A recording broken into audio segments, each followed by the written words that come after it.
What if the person you trusted the most spent their entire life hiding the biggest truth about your family? My grandfather was my hero, a quiet, gentle man with stories that always made us laugh. But one story he never told, not until after he died. It began the day we cleaned out his old house. A dusty attic, a locked box no one had ever seen before, and a secret that changed everything we thought we knew about who we are. The day after the funeral, the house felt like it was holding its breath. Sunlight fell in thin bars through the blinds, laying stripes across the old carpet where my cousins and I used to sprawl during holiday movies. The air smelled like cedar and coffee, and something faintly medicinal that clung to the curtains. My grandfather's cane still leaned against the entryway table, as if he might step through the door and reach for it any second. I stood in the foyer with a cardboard box in my arms and the kind of determination that feels like a knot in your throat.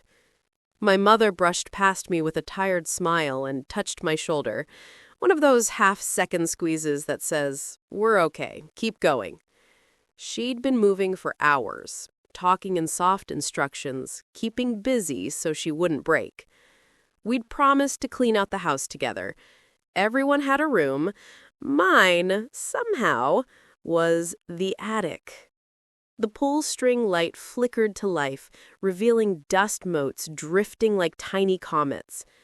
Heat gathered up there, pressing against my skin as if the past itself had a pulse. I remembered climbing these steps as a kid, trying to scare myself with ghost stories, then running back down to the safety of Abuelito's laugh. He was quiet in the way that filled a room. Not distant, just measured, like every word he ever said had to be weighed first. He taught me how to tie proper knots and how to listen more than I spoke. "There's always a story behind the story, Nena," he'd say, tapping a finger to the side of his nose. "If you listen long enough, it'll find you." I started with the easy things. Folded quilts, a box of mismatched Christmas ornaments, a plastic tub full of tax records. The floorboards creaked as I inched deeper, where the roof angled low and shadows pooled. That's when I noticed it, a narrow trunk tucked beneath the slope, half hidden behind an old garment rack. It wasn't the kind of trunk you see in movies with brass corners and world traveler stickers. It was simple, wooden, stained a dark brown, the lid slightly warped with age. A small iron lock hung from a latch, and even before I touched it, I knew. This wasn't just storage. This was kept. My pulse quickened. I wiped dust off the lid with my sweater sleeve and read the faint handwriting scrawled along the inside edge. Reyes, private. The surname stared back like a dare. I should have gone downstairs. I should have asked my mom. Instead, I reached for the lock. The keyhole was thin, old-fashioned. No key in sight. I tugged lightly. It held. "Figures," I muttered, then felt ridiculous for talking to furniture. I shifted the trunk enough to drag it into the light, wincing as the wood scraped the floor. That's when I noticed a nail jutting slightly loose from a joist. I hesitated, then slipped the nail free, bent it against the beam with both hands until it formed a crude L, and fed it into the lock. It took patience and a little luck. The attic was quiet, except for the click of metal against metal and the sound of my breath, shallow and stubborn. When the lock finally gave, the soft clack felt too loud. I froze, listening for footsteps on the stairs. Nothing. Just the house settling, as if it had been waiting for this exact moment. Inside, folders bound with twine, a stack of envelopes tied in faded ribbon, a cigar tin, and a leather notebook so worn the edges had feathered soft. My fingers hovered over the notebook first, then slipped away. Something about the envelopes felt warmer, human. I chose one near the top. The paper was thick, cream-colored, the corner embossed with a small crest I didn't recognize. On the back, a seal had been broken long ago. The letter inside was written in a looping hand. Para A. R. If you are reading this, the time has come. Spanish. Formal, careful. To A.R. If you are reading this, the time has come. A.R. could be anyone, but my chest knew the answer before my head did. Abelardo Reyes, my grandfather. I slowly folded the letter back, fingers tingling, and set it down. The cigar tin rattled when I picked it up. Inside, a half-dozen tiny objects. A woman's ring with a chipped stone, a wooden token with a stamped anchor, 2 black and white photo booth strips. I held the strip to the light. A young man sat stiff in the first frame, his jaw set, the collar of his shirt turned too high. In the second frame, a woman leaned into the frame, and the tension in his face melted. They weren't my grandparents. But the man's mouth, his stubborn line of a smile, was familiar. I'd seen it in mirrors.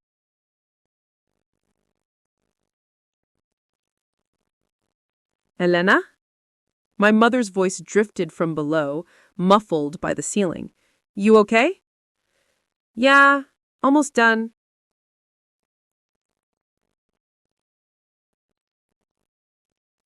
A lie. I hadn't even started. I took the leather notebook last. The cover creaked when I opened it, releasing a smell like old books and rain. The first page was blank. The second held a pencil sketch of a shoreline, cliffs, a small harbor, a church spire distant as a needle. Underneath, a date from the 1950s, and a word I couldn't place. Not Spanish. Not English. I traced the letters with my fingertips, tasting them. They tasted like salt.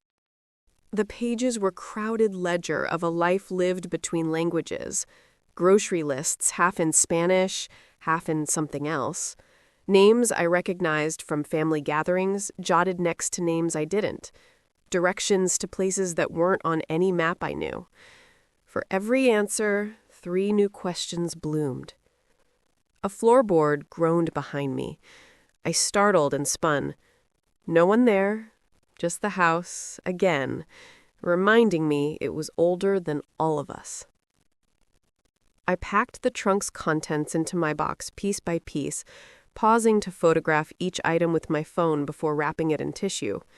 I told myself I was preserving history, but the truth was simple. I didn't want to let anything go until I understood it. Downstairs, the kitchen was alive with clinks and low laughter. My uncle argued with the coffee machine as if it were a person. My aunt hummed a hymn under her breath. I stood in the doorway, clutching the box, feeling like I'd stepped through a door no one else could see. My mother looked up first. Her eyes were rimmed red but clear. Find anything good? I set the box on the table and lifted the ring from the cigar tin. The stone caught light and turned it honey. What is this? She came closer, frowning softly. I've never seen it.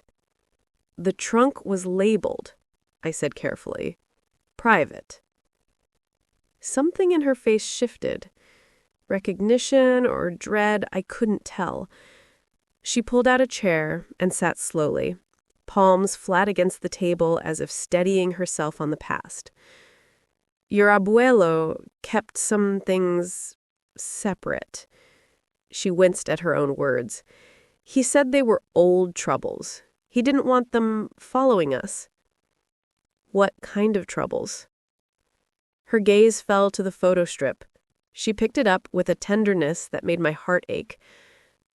That's not your grandmother, but I think I know who she is.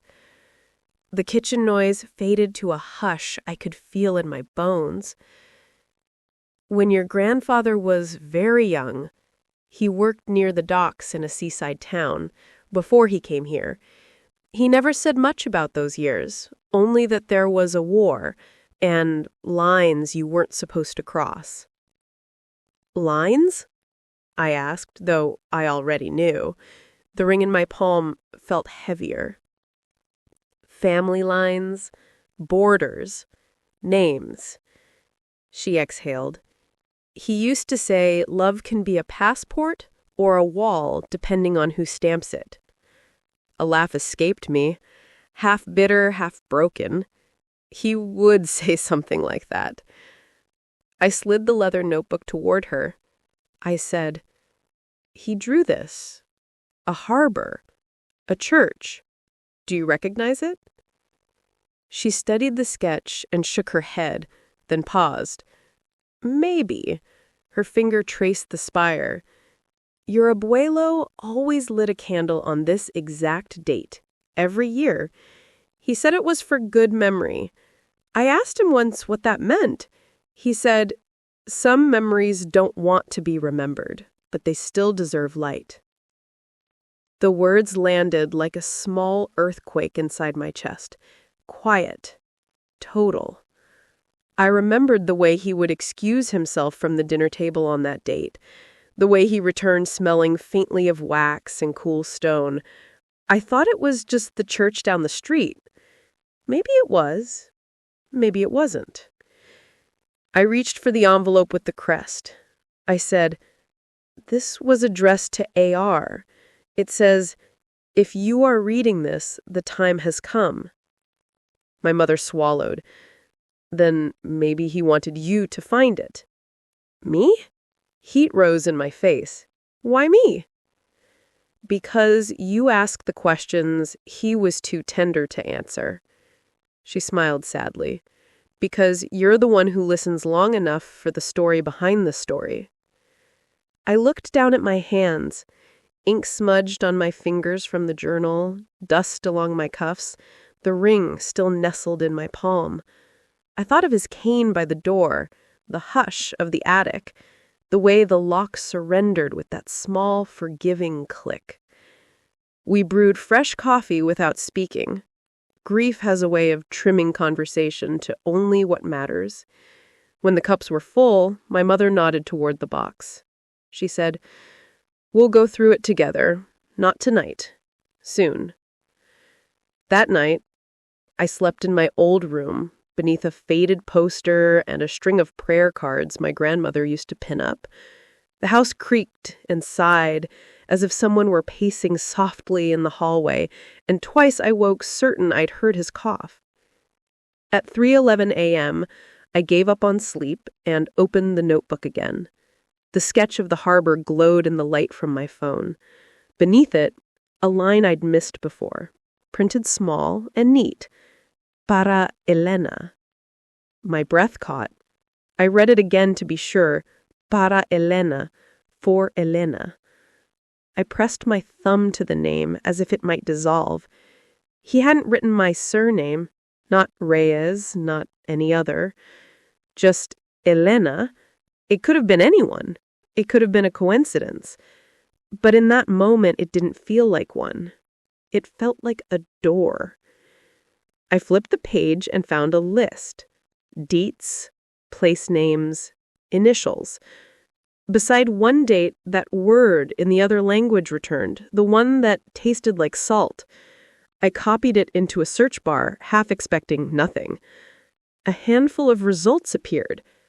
A coastal parish, a last name that matched the crust on the envelope, and a record of a wedding that happened 60 decades ago. The bride's surname was unfamiliar. The groom's middle name was Abelardo. I sat back, heart in my mouth, the world narrowing to a pinpoint of certainty and fear. In the stillness, I heard his voice the way I'd always heard. Calm, patient, sure. There's always a story behind the story, Nena. If you listen long enough, it'll find you. I closed the notebook gently and rested my palms over it like a vow. In the morning, I would tell my mother everything I'd found. I would message the parish. I would search every archive I could reach. I would find Elena, the other one, the first one, the woman in the photo strip whose smile turned the stern young man into someone I recognized. But for now, in the quiet amber of my childhood room, I let myself whisper the truth out loud, the shape of it both terrifying and holy. I said to the dark, Abuelito, I'm listening. And somewhere, beneath the hush of the walls and the weight of all the years, it felt like the house finally exhaled. The next morning, the house buzzed again with the low hum of family chatter. Coffee brewing, chairs scraping, newspapers rustling, a familiar soundtrack to an unfamiliar truth. I tucked the notebook into my bag and headed downstairs, still tasting the adrenaline of last night's discovery. My mother was already awake, sitting at the kitchen table with her hands wrapped around a mug. She looked like she hadn't slept either.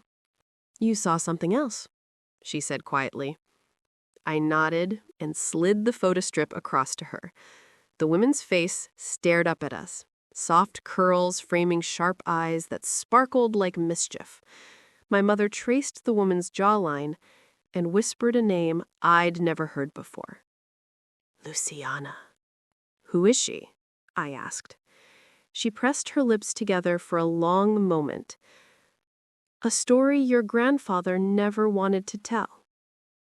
That was all I needed. I grabbed my keys, the notebook, and the ring. We drove to the historical records office, a squat brick building that smelled like damp paper and old secrets. The clerk behind the counter wore glasses so thick they qualified as windows, but she helped us search anyway. We scanned records until the names blurred. My mother dozed on my shoulder. I pored through file after file, convinced the answer was one drawer away, one page away, one breath away. Then I found it. A handwritten marriage registry, dated decades ago. The groom's name, Abelardo Reyes. The bride's name, Luciana Moretti. Not my grandmother. Not the woman in family portraits. A different love story entirely, hidden and buried like contraband. My heartbeat thundered, my mother's hand flew to her mouth, tears welled in her eyes, grief and revelation mixing into something fragile. "He never told us," she whispered. "Maybe he couldn't. Love can be a passport or a wall. And maybe back then their love wasn't allowed to cross whatever border stood between them." We uncovered more. Shipping manifests, residency forms, and then a single departure record. Abelardo arrived in the United States alone. Luciana's name was missing. My chest tightened. What happened to her? Why didn't she come? Before the question could sink in, the clerk returned holding a small envelope. This was with the registry. "Looks like it's addressed to your grandfather, but it was never mailed." My hands shook as I unfolded the aged paper. "If you find this, Abelardo, I hope you live a beautiful life. Forgive me.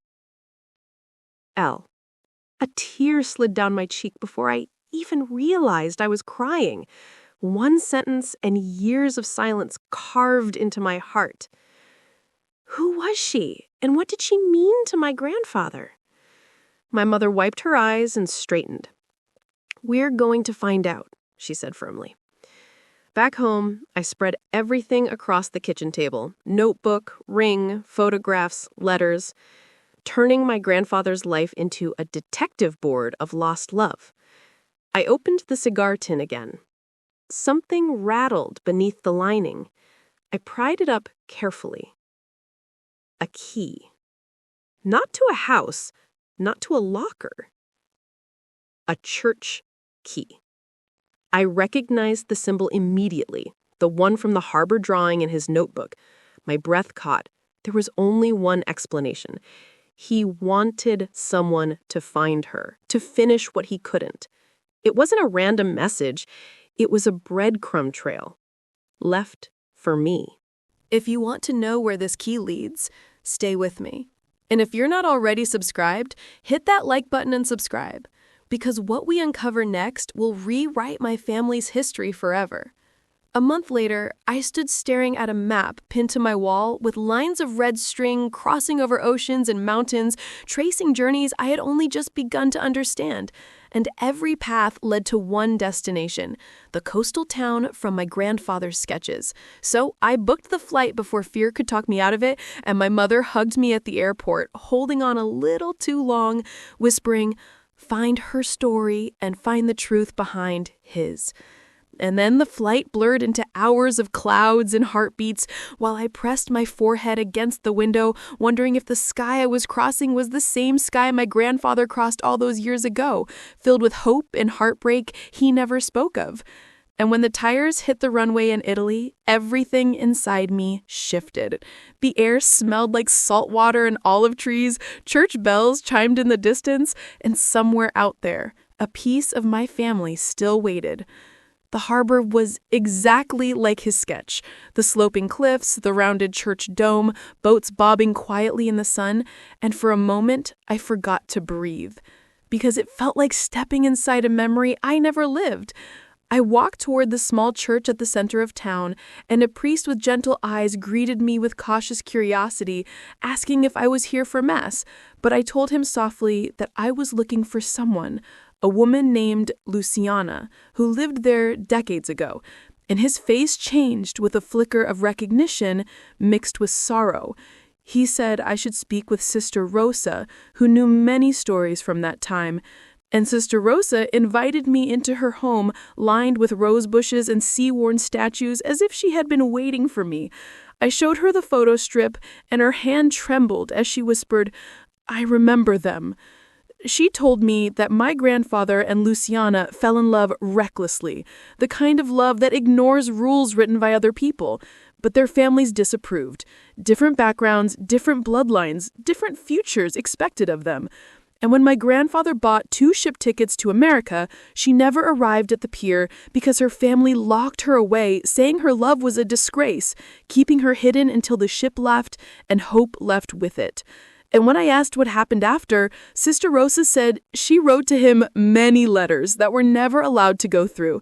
And my stomach twisted at the thought of that sealed envelope and those broken words, "Forgive me."